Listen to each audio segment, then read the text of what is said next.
প্রিয় সপ্তম শ্রেণীর ছাত্রছাত্রীরা, তোমাদের সকলকে জানাই স্বাগত। আজকের এই ভিডিওতে আমরা আলোচনা করব প্রথম ইউনিট টেস্ট পরীক্ষার জন্য বাংলা বিষয়ের উত্তরসহ একটি প্রশ্নপত্র। এর আগের ভিডিওতে অন্যান্য বিষয়ের প্রশ্ন উত্তর আলোচনা করা হয়েছে, তোমরা ডিসক্রিপশন দেওয়া লিঙ্ক থেকে ভিডিওগুলো দেখে নিতে পারো। তোমাদের প্রত্যেকটি বিষয়ের পরীক্ষা হবে 15 নম্বর করে এবং সময় থাকবে 40 মিনিট। সাহিত্য মেলা থেকে যে সমস্ত গল্প এবং কবিতা তোমাদের পড়তে হবে সেগুলো হচ্ছে ছন্দে শুধু কান রাখো, পাগলা গণেশ, বঙ্গভূমির প্রতি, মাতৃভাষা, একুশের কবিতা, একুশের তাৎপর্য, নানান দেশে নানা ভাষা, আত্মকথা, আঁকা, লেখা, খোকনের প্রথম ছবি, কুতুব মিনারের কথা। মাকুস সহায়ক পাঠ থেকে পড়তে হবে প্রথম ও দ্বিতীয় পরিচ্ছেদ, আর ভাষাচর্চা থেকে পড়তে হবে বাংলা ভাষার শব্দ। এই ছিল তোমাদের প্রথম ইউনিট টেস্ট পরীক্ষার জন্য বাংলা বিষয়ের সিলেবাস। এবারে আমরা একটি প্রশ্নপত্র আলোচনা করব। প্রথমে থাকবে সঠিক উত্তরটি নির্বাচন করো। 4টি প্রশ্ন উত্তর দিতে হবে, প্রতিটি প্রশ্নের মান থাকবে 1 করে, মোট 4 নম্বর। প্রথম প্রশ্ন, পোর্ট্রেট শব্দটির অর্থ প্রতিকৃতি, প্রতিকৃতি, প্রকৃতির ছবি। উত্তর হবে প্রতিকৃতি। তারপরে ক্ষয়ের প্রশ্ন, তামরস শব্দের অর্থ হলো তালের রস, না আমের রস, না পদ্ম ফুল। উত্তর হবে পদ্ম ফুল।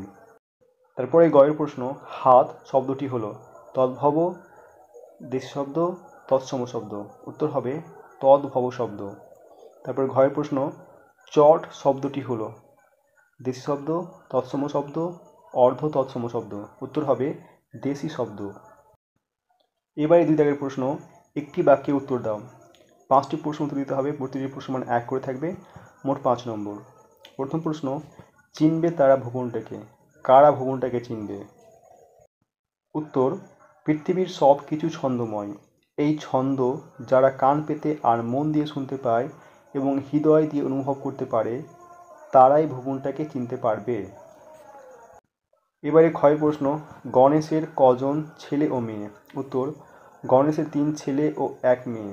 গণেশের ছেলে মেয়েরা প্রত্যেকে কৃতির, এখানে রটা হবে না, কৃতি হবে, কৃতি বিজ্ঞানী। তারপরে গয়ের প্রশ্ন, তদ্ভব ও তৎসম শব্দের একটি পার্থক্য লেখো। উত্তর, সংস্কৃতি ও বাংলা ভাষায় তৎসম শব্দ অভিন্ন রূপে ব্যবহৃত হয়, কিন্তু তদ্ভব শব্দগুলি সংস্কৃত বা তৎসম শব্দ থেকে প্রাকৃতির মাধ্যমে বাংলায় আগত। ঘয়ের প্রশ্ন, চাল শব্দটি কী ধরনের শব্দ? উত্তর হবে চাল দেশি শব্দ। তারপর অনুদাগের প্রশ্ন, 3টি বিদেশি শব্দ লেখো। উত্তর, চেয়ার, মোবাইল ও কম্পিউটার। তারপরে 3 প্রশ্ন, যে কোনো 2টি প্রশ্নের উত্তর দাও। প্রতিটি প্রশ্নের মান 3 করে, মোট 6 নম্বর।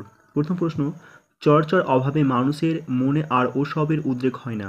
মানুষের মন থেকে কি কি অনুভূতিগুলি হারিয়ে গেছে? উত্তর, পাগলা গণেশ গল্পের লেখক অনাগত কালের অতি বিজ্ঞান নির্ভরতার কথা উল্লেখ করেছেন।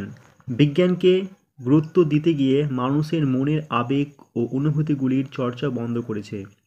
মানুষ আর অনুভূতি সম্পর্কে ভাবে না।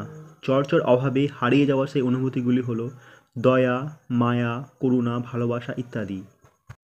তারপরে ক্ষয়ের প্রশ্ন, সেই ধন্য নরকুলে, কোন মানুষ নরকুলে ধন্য হন? উত্তর, মাইকেল মধুসূদন দত্ত বঙ্গভূমির প্রতি কবিতায় বলেছেন, নরকুলকে ধন্য করা ব্যক্তিকে মানবিক কখনো ভোলে না। অর্থাৎ যে নিজের মাতৃভূমিকে তার কাজ করার মাধ্যমে বিশ্ববাসীর সামনে তুলে ধরেন, তাকে কখনো ভোলা হয় না। এবারে গদাগের প্রশ্ন, টিকা লেখো। বিন্নি ধান। উত্তর, এটি আউশ ধানের একটি প্রকার। জলা জমিতে এই ধান ভালো ফলে। এই ধান থেকে ভালো খই হয়। এই ভিডিওতে বাংলা বিষয়ের প্রশ্ন উত্তরগুলো আলোচনা করা হলো। এর পরের ভিডিওতে অন্যান্য বিষয়ের প্রশ্ন উত্তরগুলো আলোচনা করা হবে।